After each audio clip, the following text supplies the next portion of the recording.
नमस्कार, मैं हूं सत्यपाल और आप देख रहे हैं CWB हिंदी न्यूज। शक संवत 1947 विक्रम संवत 2082 आज फाल्गुन मास के कृष्ण पक्ष की त्रयोदशी तिथि और दिन रविवार है। तदनुसार अंग्रेजी तारीख 15 फरवरी सन 2026। त्रयोदशी तिथि आज शाम 5:04 तक रहेगी। उसके बाद चतुर्दशी तिथि प्रारंभ हो जाएगी। आज 15 फरवरी है। आज महाशिवरात्रि का पावन पर्व मनाया जा रहा है। भगवान शिव और माता पार्वती के विवाह के प्रतीक इस दिन श्रद्धालु व्रत रखते हैं और रात्रि जागरण करते हैं। सबसे पहले आज की सुर्खियां। हरियाणा में अब हर महीने की 10 तारीख को मिलेगी पेंशन। 70,000 बुजुर्गों की रोकी गई पेंशन भी की गई बहाल। हरियाणा में 16 फरवरी से बदलेगा स्कूलों का टाइम। 8 बजे से लगेंगे सिंगल शिफ्ट वाले स्कूल। विभाग की ओर से लेटर जारी। महेंद्रगढ़ के युवाओं को सक्षम युवा योजना से मिलेगा रोजगार। हर महीने मिलेंगे 9500 रुपये, बताएंगे पूरी खबर।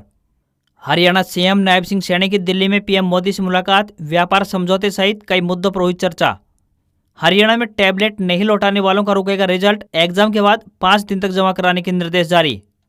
रेवाड़ी में सस्ता घर खरीदने का सपना होगा पूरा। शहर के आसपास विकसित होंगे 8 नए सेक्टर। हरियाणा कर्मचारी job security portal OTP issue. जांच में मोबाइल नंबर और PPP में मिली खामियां। 19 घंटे बंद रहेंगे खाटू श्याम मंदिर के कपाट। 18 फरवरी रात 10 बजे से लेकर 19 फरवरी शाम 5 बजे तक कपाट बंद रहेंगे। इस समय श्याम बाबा के दर्शन भक्त नहीं कर पाएंगे। और पाकिस्तान की कप्तान बोले हैंडशेक न करने का जवाब मैच में देंगे। सूर्या ने कहा 24 घंटे बाद देखेंगे। एशिया कप में हाथ नहीं मिलाया था। और अब खबरें विस्तार से। हरियाणा में लगातार तापमान बढ़ रहा है, मगर 2 दिन से अधिकतम तापमान में ठहराव देखा गया है। तापमान 25 डिग्री सेल्सियस के आसपास बना हुआ है। IMD के अनुसार हरियाणा के 7 जिलों में तापमान 25 डिग्री सेल्सियस से ऊपर बना हुआ है। हिसार, नूंह और भिवानी जैसे इलाकों में तापमान सामान्य से ऊपर रहने से दोपहर में हल्की गर्माहट महसूस की गई है। मौसम वैज्ञानिकों का कहना है कि राज्य में किसी भी प्रकार की व्यापक वर्षा की संभावना नहीं है। तो वहीं 17 फरवरी को कुछ स्थानों पर हल्की बारिश और गरज चमक की गतिविधि हो सकती है, जबकि शेष दिनों में मौसम साफ और शुष्क रहने का अनुमान लगाया गया है। वहीं शुष्क और हल्के ठंडे मौसम का सीधा असर रबी फसलों पर पड़ सकता है। खासकर गेहूं, सरसों और सब्जियों पर नमी को लेकर प्रबंधन जरूरी है। विशेषज्ञों का कहना है कि दिन के बढ़ते तापमान को देखते हुए हल्की सिंचाई अवश्य करें। अधिक सिंचाई से बचें ताकि जड़ों में सड़न भी न हो। सब्जियों और फलदार पौधों में नमी संतुलन बनाए रखना आवश्यक है। पशुपालकों को सलाह दी गई है कि पशुओं को रात के समय खुले में न बांधें और उन्हें सूखा व गर्म बिछावन उपलब्ध अवश्य करवाएं ताकि दुग्ध उत्पादन व स्वास्थ्य पर असर न पड़े। हरियाणा में स्कूलों का समय 16 फरवरी से बदलने वाला है, जिसके तहत स्कूल सुबह 8 बजे लगने शुरू हो जाएंगे। इस बारे में विद्यालय शिक्षा निदेशालय की ओर से पूर्व में पत्र जारी किया गया था। उसी पत्र के अनुसार स्कूलों के समय में अब परिवर्तन होने जा रहा है। स्कूल शिक्षा निदेशालय हरियाणा ने प्रदेश में एक पूर्व गर्मियों और सर्दियों में लगने के लिए डेट निर्धारित कर दी गई थी, जिसके तहत एकल पारी यानी कि सिंगल शिफ्ट विद्यालयों का समय अब गर्मियों में 16 फरवरी से 14 नवंबर तक सुबह 8 बजे से लेकर दोपहर 2:30 बजे तक रहेगा। वहीं सर्दियों में 15 नवंबर से 15 फरवरी तक स्कूल समय 9:30 बजे से लेकर दोपहर के 3:30 तक संचालित होते हैं। तो वहीं डबल शिफ्ट वाले स्कूलों की बात करें तो पहली पारी गर्मियों में सुबह 7 बजे से शुरू होकर दोपहर 12:30 बजे तक रहती है और सर्दियों में सुबह 7:55 से शुरू होकर दोपहर 12:30 बजे तक चलती है। दूसरी पारी यानी सेकंड शिफ्ट की बात करें तो उसका समय गर्मियों में दोपहर 12:45 से शुरू होकर शाम 6:15 तक रहेगा। तो वहीं सर्दियों में इस समय दोपहर 12:40 से शुरू होकर शाम 5:15 तक निर्धारित किया गया था। 16 फरवरी से स्कूलों के समय में अब परिवर्तन होने जा रहा है। महाशिवरात्रि का पावन पर्व आज यानी 15 फरवरी को धूमधाम से मनाया जाएगा। भगवान भोलेनाथ के भक्तों के लिए यह पर्व किसी भी बड़े त्योहार से कम नहीं होता। इस दिन भक्तों का मंदिर में तांता लगा रहता है। भगवान भोलेनाथ के भक्त उन्हें अलग अलग चीज अर्पित करते हैं। जैसे गंगाजल भगवान भोलेनाथ को अर्पित करना काफी अच्छा व शुभ माना जाता है। गंगाजल को पवित्रता और नई शुरुआत का प्रतीक भी कहा जाता है। शिवलिंग पर धतूरा चढ़ाना भी काफी अच्छा और शुभ माना गया है। यह भगवान भोलेनाथ को काफी प्रिय है और समर्पण का प्रतीक भी है। भगवान शिव जी को सफेद फूल काफी पसंद होते हैं। आप महाशिवरात्रि यानी आज मोगरा और चमेली जैसे सफेद फूल भी अर्पित कर सकते हैं। इन्हें शांति और प्रेम का प्रतीक माना जाता है। चंदन का लेप शिवलिंग पर लगाना काफी अच्छा व शुभ माना गया है। चंदन को शांति, शुद्धता और भक्ति का प्रतीक माना गया है। साथ ही भोलेनाथ को बेलपत्र भी काफी प्रिय माना गया है और ये काफी पवित्र भी होता है। दी गई जानकारियां और सूचनाएं विभिन्न माध्यमों, ज्योतिषियों, पंचांग, प्रवचनों, मान्यताओं और धर्म ग्रंथों पर आधारित है।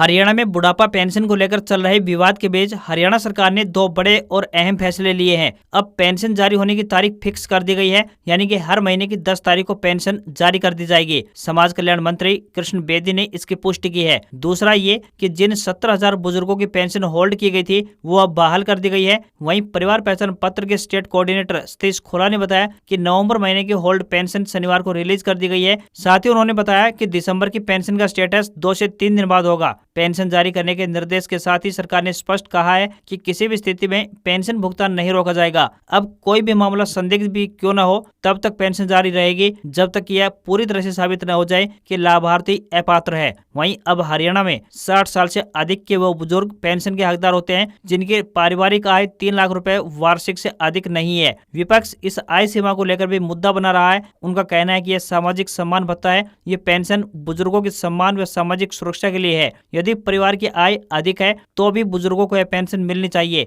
ऐसे में सियासी हलकों में चर्चा है कि बजट सेशन में सरकार आय की सीमा को बढ़ाने पर विचार कर सकती है। हरियाणा के सीएम नायब सिंह सैनी दिल्ली दौरे पर हैं। इस दौरान देर रात उनके प्रधानमंत्री श्री नरेंद्र मोदी से मुलाकात हुई। सीएम सैनी की यह मुलाकात दिल्ली में एक महत्वपूर्ण बिजनेस समिट के दौरान हुई। समिट के दौरान हुए फोटो सेशन में पीएम मोदी ने हरियाणा के मुख्यमंत्री नायब सिंह सैनी को अपने बगल में बैठाया। इस दौरान उनकी पीएम से हरियाणा के कई मुद्दों पर चर्चा हुई। 20 फरवरी को शुरू होने जा रहे हरियाणा के बजट सेशन पर भी सीएम की पीएम से चर्चा हुई है। इससे पहले नायब सिंह सैनी ने कहा कि भारत और यूरोपियन संघ के साथ हुए भारत यूरोपियन मुक्त व्यापार समझौते ने प्रदेश के लिए व्यापार के नए अवसर खोल दिए हैं। उन्होंने हरियाणा के उद्यमियों से इस समझौते का अधिक से अधिक लाभ उठाने का आह्वान किया है। मुख्यमंत्री नायब सिंह सैनी ने कहा कि हम अपने सामान की गुणवत्ता पर ध्यान दें ताकि हमारे सामान पर विश्वास जमे। इससे हरियाणा भर में हमारे सामान की विश्वसनीयता बढ़ेगी। साथ ही हमारे किसान भाई बहनों के लिए यह समझौता आशा की नई किरण है। अब हरियाणा के फल, सब्जियां और प्रसंस्करण खाद्य उत्पाद अब सीधे यूरोप के प्रमुख बाजारों तक पहुंचेंगे। ब्रुसेल्स, बर्लिन और पेरिस के सुपरमार्केट में जब हमारे किसानों की मेहनत दिखाई देगी। सैनी ने कहा कि हमारा संदेश स्पष्ट है कि आप हमारे राज्य में आएं, निवेश करें और हम आपकी सफलता के सहभागी बनेंगे। अंतर्राष्ट्रीय संबंधों की गरिमा, पारस्परिक सम्मान और विश्वास के आधार पर हम मिलकर एक बेहतर विश्व का निर्माण करने जा रहे हैं। हरियाणा के राजकीय स्कूलों में पढ़ने वाले विद्यार्थी अगर अपनी टैबलेट जमा नहीं करवाते हैं तो उनका रिजल्ट रोक दिया जाएगा। विद्यार्थियों को परीक्षा की अंतिम तिथि से 5 दिन बाद तक जमा करवानी होगी, अन्यथा परिणाम रोका जाएगा। अगर रिजल्ट जारी भी हो जाता है तो उन विद्यार्थियों के स्कूल द्वारा SLC, DMC व चरित्र प्रमाण पत्र जारी नहीं किए जाएंगे। कक्षा 10वीं, 11वीं तथा 12वीं के विद्यार्थियों को टैबलेट वितरित किए गए हैं। इन विद्यार्थियों में कुछ विद्यार्थी सेकेंडरी या उच्च विद्यालयों यानी कि 10वीं कक्षा तक के स्कूल में पढ़ रहे हैं, जिन्हें 10वीं कक्षा के बाद वर्तमान विद्यालय से किसी अन्य विद्यालय में जाना ही है। इसी तरह 12वीं में पढ़ने वाले विद्यार्थी भी वार्षिक परीक्षा पास करने के उपरांत विद्यालय छोड़कर चले जाएंगे। ऐसे में विद्यार्थियों को वितरित किए गए टैबलेट्स विभाग की संपत्ति है, उनको जमा करवाना अति आवश्यक है। बोर्ड की परीक्षा के अंतिम दिन से 5 दिन के अंदर अंदर विद्यालय में अपना टैबलेट, चार्जर तथा टैबलेट के साथ मिला सामान विद्यालय में जमा करवाना सुनिश्चित किया जाए। स्कूल मुखिया व संबंधित कक्षा प्रभारी टेलीफोन के माध्यम से विद्यार्थियों को टैबलेट वापस करने के लिए भी सूचित करेंगे। हरियाणा सरकार द्वारा महेंद्रगढ़ जिले में शिक्षित बेरोजगार युवाओं को रोजगार उपलब्ध करवाने के उद्देश्य से सक्षम युवा योजना संचालित की जा रही है। ADM कनिका गोयल ने बताया कि इस योजना के तहत पात्र स्नातक और स्नातकोत्तर युवाओं को विभिन्न विभागों में कार्य करने का अवसर, निर्धारित मानदेय और बेरोजगारी भत्ता प्रदान किया जाता है। ADM कनिका गोयल के अनुसार पात्र अभ्यर्थी विभागीय वेबसाइट www.hrex.com पर जाकर ऑनलाइन माध्यम से आवेदन कर सकते हैं। ये योजना युवाओं को आर्थिक सहायता के साथ साथ कार्य अनुभव भी प्रदान करती है। योजना के तहत स्नातकोत्तर आवेदकों को 3,500 रुपए प्रति माह, स्नातक आवेदकों को 2,000 रुपए प्रति माह और 12वीं पास आवेदकों को 1,200 रुपए प्रति माह की दर से बेरोजगारी भत्ता दिया जाता है। इसके अतिरिक्त 100 घंटे कार्य करने के लिए 6,000 रुपए प्रति माह की दर से मानदेय भी प्रदान किया जाएगा। आवेदक हरियाणा का स्थायी निवासी होना चाहिए। साथ ही आवेदक की वार्षिक आय 3 लाख रुपए से अधिक नहीं होनी चाहिए। इंडियन आर्मी की ओर से अग्निवीर भर्ती 2025 के लिए आवेदन प्रक्रिया की शुरुआत की गई है। उम्मीदवार ऑफिशियल वेबसाइट joinIndianArmy.nic.in पर जाकर अप्लाई कर सकते हैं। अग्निपथ स्कीम के तहत चयनित अग्निवीरों की सेवा अवधि 4 साल के लिए होगी। 4 साल बाद 75% अग्निवीरों को सेवा से मुक्त कर दिया जाएगा, जबकि 25% को स्थायी नियुक्ति दी जाएगी। अग्निवीर परीक्षा 1 से 15 जून 2026 को आयोजित की जाएगी। 8वीं और 10वीं पास ट्रेड्समैन पदों के लिए आवेदन करते समय अभ्यर्थियों को अपनी पसंद के ट्रेड भरना होगा। 10वीं पास उम्मीदवार अधिकतम 9 ट्रेड चुन सकते हैं, जबकि 8वीं पास 2 ट्रेड का विकल्प भर सकेंगे। यदि कोई उम्मीदवार ट्रेड नहीं भरता है तो मेरिट में आने के बावजूद भी उसका सिलेक्शन नहीं हो पाएगा। अग्निवीर जनरल ड्यूटी के लिए 45% अंकों के साथ 10वीं पास होने चाहिए। हर विषय में कम से कम 33% अंक जरूरी है। जिन उम्मीदवारों के पास light motor vehicle driving licence है, उन्हें ड्राइवर भर्ती में वरीयता दी जाएगी। साथ ही अग्निवीर ट्रेड्समैन 10वीं के पास के लिए 10वीं में कम से कम 33% अंक होने चाहिए। तो वहीं अग्निवीर ट्रेड्समैन 8वीं पास के लिए 8वीं में 33% अंक होने चाहिए। पहले वर्ष 30,000 रुपए सैलरी मिलेगी, जो चौथे साल तक बढ़कर 40,000 रुपए पर मंथ मिलेगी। हरियाणा सरकार अनुसूचित जाति एवं पिछड़ा वर्ग की आर्थिक सहायता के लिए निरंतर ठोस कदम उठा रही है। इसी कड़ी में सरकार द्वारा शैक्षणिक सत्र 2025-26 के लिए पोस्ट मैट्रिक छात्रवृत्ति योजना के तहत आवेदन आमंत्रित किए हैं। इसके लिए विद्यार्थी 28 फरवरी तक ऑनलाइन माध्यम से आवेदन कर सकते हैं। ये योजना अनुसूचित जाति, अन्य पिछड़ा वर्ग और विमुक्त जनजाति के विद्यार्थियों को उच्च शिक्षा प्राप्त करने में वित्तीय सहायता प्रदान करती है। सरकारी प्रवक्ता के अनुसार इस योजना का लाभ 10वीं पास कर चुके सरकारी एवं निजी शिक्षण संस्थानों में पढ़ाई कर रहे पात्र छात्र उठा सकते हैं। पात्र विद्यार्थियों को आयु प्रमाण पत्र, जाति प्रमाण पत्र, निवास प्रमाण पत्र, पिछली कक्षा की अंक तालिका और बैंक खाते की जानकारी अपलोड करनी अनिवार्य होगी। विभाग ने विद्यार्थियों से अपील की है कि वे समय रहते ही आवेदन करा लें, अंतिम तिथि का इंतजार बिल्कुल ना करें। अखिल भारतीय आयुर्विज्ञान संस्थान यानी एम्स दिल्ली की ओर से नर्सिंग ऑफिसर भर्ती के लिए संयुक्त पात्रता परीक्षा यानी एम्स नॉरसेट 10 का शॉर्ट नोटिफिकेशन जारी किया गया है। उम्मीदवार ऑफिशियल वेबसाइट AIMSexams.ac.in पर जाकर आवेदन कर सकते हैं। इस भर्ती के लिए प्रीलिम्स एग्जाम का आयोजन 11 अप्रैल 2026 को होगा। वहीं मेंस एग्जाम की बात करें तो 30 अप्रैल 2026 को आयोजित करवाया जाएगा। 50 बेड वाले हॉस्पिटल में न्यूनतम 2 साल का अनुभव मांगा गया है। न्यूनतम आयु 18 साल और अधिकतम आयु 30 साल तय की गई है। आरक्षित वर्गों को नियमानुसार छूट भी मिलेगी। सामान्य ओबीसी के लिए 3,000 रुपए फीस रहेगी, तो वहीं SC, ST व EWS के लिए 2,400 रुपए, वहीं PWBD के लिए निःशुल्क रहेगा। वेतनमान की बात करें तो वेतन बैंड 2 के अनुसार 9300 रुपए से लेकर 34,800 रुपए प्रति माह दिया जाएगा। आवेदन स्टार्ट डेट की बात करें तो 24 फरवरी 2026 से शुरू होंगे आवेदन, वहीं लास्ट डेट 16 मार्च 2026 है।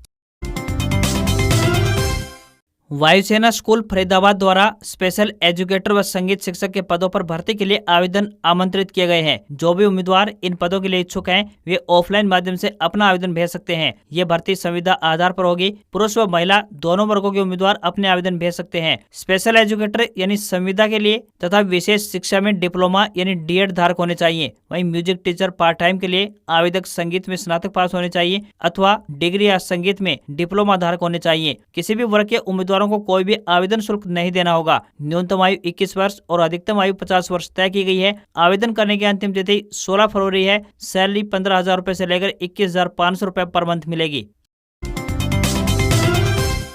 सरकार रिटायरमेंट के बाद सीनियर पोस्ट पर रह रहे अधिकारियों के लिए 20 साल का कूलिंग ऑफ पीरियड लागू करने पर विचार कर रही है। इस दौरान अफसर अपनी सर्विस से जुड़ी हुई किताब प्रकाशित नहीं कर सकेंगे। हाल ही में पूर्व army chief general Manoj Mukund Naravane की अनपब्लिश किताब विवादों में है। हिंदुस्तान टाइम्स की रिपोर्ट के मुताबिक शुक्रवार को ही केंद्रीय कैबिनेट बैठक में इस मुद्दे पर चर्चा हुई। कई मंत्रियों का मानना था कि मिलिट्री अधिकारियों समेत अहम पदों पर रहे अधिकारियों के लिए रिटायरमेंट के बाद किताब लिखने से पहले एक निश्चित कूलिंग ऑफ पीरियड होना चाहिए। हिंदुस्तान टाइम्स के सूत्रों के मुताबिक ये मुद्दा कैबिनेट के आधिकारिक 27 पॉइंट्स के एजेंडे में शामिल नहीं था, लेकिन सामान्य चर्चा के दौरान उठा। हालांकि इस पर जल्द ही आदेश जारी हो सकता है। जनरल MM नरवणे साल 2019 से लेकर 2022 तक सेना प्रमुख रहे हैं। उनकी आत्मकथा 4 स्टार्स ऑफ डेस्टिनी में उनके सैन्य करियर के साथ साथ 2020 के भारत चीन लद्दाख सीमा विवाद, गलवान घाटी की घटनाएं, अग्निपथ योजना और रणनीतिक निर्णयों का जिक्र बताया गया है। रिपोर्ट्स में दावा किया गया है कि 31 अगस्त 2020 को पेंगोंग त्सो के दक्षिणी किनारे पर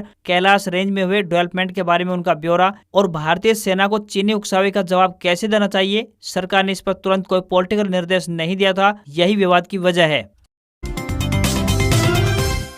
हरियाणा सरकार ने जॉब सिक्योरिटी सेवा पोर्टल पर ओटीपी जनरेशन और कर्मचारी डेटा से जुड़ी हुई समस्याओं के तत्काल समाधान के निर्देश जारी किए हैं। मुख्य सचिव अनुराग रस्तोगी द्वारा सभी प्रशासनिक सचिवों, विभागाध्यक्षों, बोर्ड एवं निगमों के प्रबंध निदेशकों, मंडल आयुक्तों तथा उपायुक्तों को निर्देश दिए हैं कि वे पात्र अनुबंध कर्मचारियों का डेटा हरियाणा कौशल रोजगार निगम यानी HKRN तथा ट्रेजरी एवं अकाउंट डिपार्टमेंट के डेटाबेस में सुनिश्चित करें, ताकि पात्र कर्मचारियों को सेवा सुरक्षा का लाभ बिना किसी बाधा के मिल सके। बता दें कि सरकार ने इससे पहले 30 जनवरी को भी ऐसे दिशा निर्देश जारी किए थे, लेकिन अब भी कई विभागों और अनुबंध कर्मचारियों से ऐसी शिकायतें प्राप्त हो रही हैं कि पात्रता मानदंडों को पूरा करने तथा 15 अगस्त 2024 तक 5 वर्ष की सेवा पूरी करने के बावजूद ओटीपी जनरेट नहीं हो रहा है। जांच में पाया गया है कि ओटीपी जनरेशन में बाधा के प्रमुख कारणों में गलत या फिर बदला हुआ मोबाइल नंबर, फैमिली आईडी में त्रुटि होना या वेतन या मानदेय का संविदा मद के बजाय अन्य मद से भुगतान शामिल है।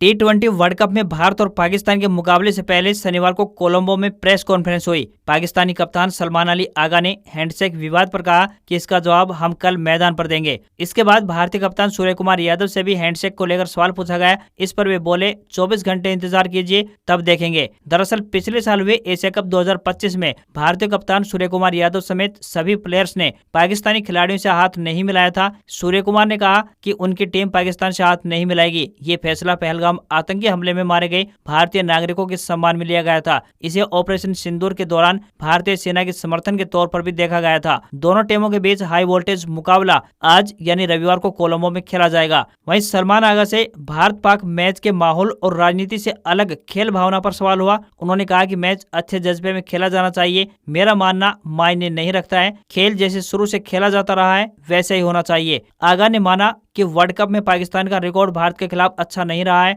उन्होंने कहा, इतिहास नहीं बदल सकते, रिकॉर्ड अच्छा नहीं है, लेकिन इस बार बेहतर प्रदर्शन करने की कोशिश करेंगे।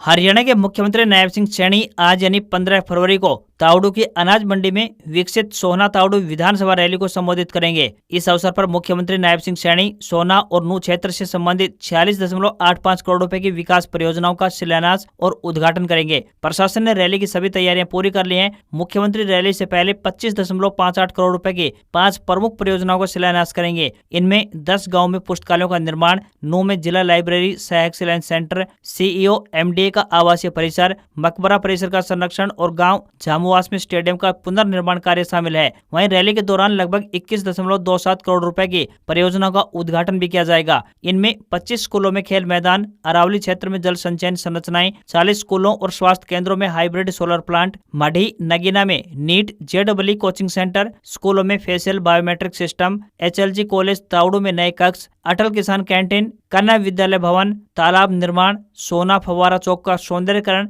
और शहजावास में बूस्टिंग सिस्टम शामिल हैं। वहीं स्थानीय विधायक तेजपाल तंवर ने इस रैली को क्षेत्र के लिए ऐतिहासिक बताया। उन्होंने कहा कि इस रैली के माध्यम से क्षेत्र को विकास की नई दिशा मिलने की उम्मीद है। आज खबरों में बस इतना ही। देखते रहिए आपका अपना हरियाणा का सबसे बेहतरीन news channel CWB Hindi news. नमस्कार। इसी आशा के साथ आपका दिन शुभ रहे। चलते चलते एक बार फिर से आप सभी को महाशिवरात्रि पर्व की हार्दिक शुभकामनाएं।